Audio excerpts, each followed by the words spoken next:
जय हिंद दोस्तों, मैं हूं जितेंद्र दीक्षित। 4 पीएम महाराष्ट्र में आपका स्वागत है। दोस्तों, महाराष्ट्र विधानसभा का शीतकालीन सत्र कल नागपुर में खत्म हो गया, लेकिन सत्र खत्म होने से पहले महाराष्ट्र के मुख्यमंत्री एकनाथ शिंदे ने जमकर खबर ली ठाकरे गुट की, ठाकरे गुट वाली शिवसेना की। और जब उद्धव ठाकरे महाराष्ट्र के मुख्यमंत्री थे, उस दौरान जो तमाम घोटाले हुए थे उनके बारे में उन्होंने जमकर आरोप लगाए और कहा कि यह सरकार खिचड़ी चोर और कफन चोर थी। दरअसल साल 2019 में जब उद्धव ठाकरे मुख्यमंत्री बने तो उसके 2-3 महीनों बाद ही कोविड की महामारी आ गई। ये एक बड़ी समस्या थी जिसे कि ठाकरे सरकार से जूझना था। महाविकास आघाड़ी की यह सरकार थी 3 पार्टियों की, शिवसेना, कांग्रेस और एनसीपी की। अब इसके लिए कई लोगों को तरह तरह के ठेके दिए गए। किसी को ठेका दिया गया रेमडेसिविर के लिए, जो उस वक्त इंजेक्शन जरूरी था। उस वक्त बड़े पैमाने पर मौतें हो रही थी तो बॉडी बैग्स के लिए भी ठेके दिए गए थे। इंजेक्शंस के लिए अस्पतालों के कोविड सेंटर बनाए गए थे, उनके लिए ठेके दिए गए थे। और फिर जो प्रवासी मजदूर, जो लोग मुंबई में रह रहे थे और बाद में जिनको भेजा गया तो उनके खाने पीने का इंतजाम भी जो है सरकार की तरफ से किया गया था, उनको भोजन देने का। तो इन तमाम ठेकों में ये आरोप लगाए गए हैं कि इनमें बड़े पैमाने पर घोटाला हुआ और इनकी जांच महाराष्ट्र पुलिस की इकोनॉमिक ऑफेंसेस विंग कर रही है।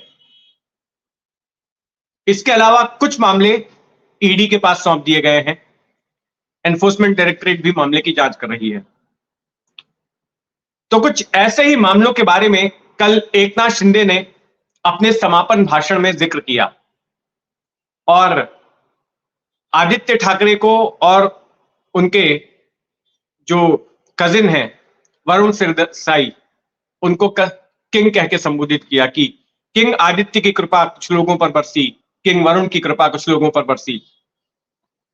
और इनमें एक शख्स है ऐसा, रोमिन छेड़ा, जिसे कि गिरफ्तार किया हुआ है। उसके ऊपर आरोप लगाया गया कि कैसे इन लोगों ने इस रोमिन छेड़ा नाम के शख्स पर कृपा बरसाई। टेंडर पर टेंडर, ठेके पर ठेके इस आदमी को दिए गए और फायदा पहुंचाने के लिए। और जब इससे काम ठीक से नहीं हुआ, गड़बड़ी हुई, तो जो प्रावधान था इसको दंडित करने का, हर्जाना वसूलने का, वो भी नहीं किया गया। एकनाथ शिंदे के मुताबिक टेंडर्स के लिए इस शख्स के सामने सरकार ने घुटने टेक दिए थे।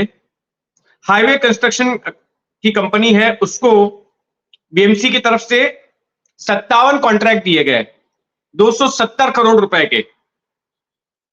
फिर ऑक्सीजन प्लांट, उस वक्त जगह जगह पर ऑक्सीजन प्लांट लगाए गए थे ताकि ऑक्सीजन की कमी से लोग ना मरे कोविड महामारी के दौरान, तो उसका भी ठेका इनको दिया गया। लेकिन इन्होंने वक्त पर ऑक्सीजन प्लांट कंप्लीट नहीं किया था, तो ऐसे में प्रावधान था कि इन पर हर्जाना लगाया जाता 9 करोड़ रुपए का, लेकिन वो भी नहीं दिया गया। तो ये तमाम आरोप थे। इसके अलावा ये भी आरोप एक लगा ठाकरे सरकार के ऊपर कि कोविड काल के दौरान जो लोग काम कर रहे थे, जो कर्मचारी थे, उन्हें खिचड़ी देनी थी 300 ग्राम, लेकिन उन्हें 16 रुपए में सिर्फ 100 ग्राम खिचड़ी दी जा रही थी। तो वहां पर भी गड़बड़ी हुई है। फिर एक पुण्यशली पारेख नाम के शख्स हैं जो आदित्य ठाकरे के दोस्त बताए जाते हैं, उनकी भी इकोनॉमिक ऑफेंसेस विंग जांच कर रही है। तो कुल मिलाकर ठाकरे सरकार के कार्यकाल में जितने भी कथित घोटाले हुए थे उनकी फहरिस्त एकनाथ शिंदे ने सुना डाली। और ये एक तरह से पलटवार देखा जा रहा है उद्धव ठाकरे के धारावी में निकाले गए मोर्चे को लेकर। बीते शनिवार को उद्धव ठाकरे ने धारावी में मोर्चा निकाला था और सरकार पर सवाल उठाया था कि आखिर धारावी रीडेवलपमेंट का काम अडानी को क्यों दिया जा रहा है।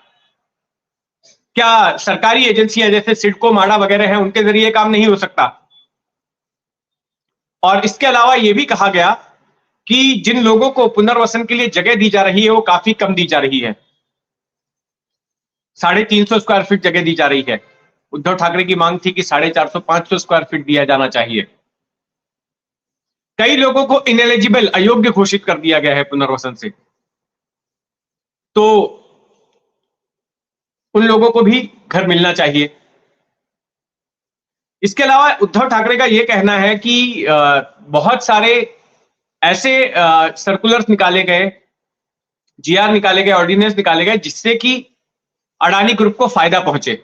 और यह भी सवाल पूछा गया कि आखिर हर जगह पे अडानी को ही कॉन्ट्रैक्ट क्यों दिया जा रहा है? रिक्लेमेशन के डेवलपमेंट के प्रोजेक्ट के लिए अडानी को दिया जा रहा है, अभ्युदय नगर के डेवलपमेंट के प्रोजेक्ट को अडानी को दिया जा रहा है। तो यह बड़ा मोर्चा था। उद्धव ठाकरे की शिवसेना के कार्यकर्ता थे, कांग्रेस के कार्यकर्ता थे। कांग्रेस की जो मुंबई की अध्यक्षा हैं वर्षा गायकवाड़, वो इसी इलाके की विधायक हैं, वो भी शामिल थी। और एनसीपी शरद पवार गुट के भी कार्यकर्ता शामिल थे, हालांकि खुद शरद पवार ने इस मुद्दे पर कुछ नहीं बोला।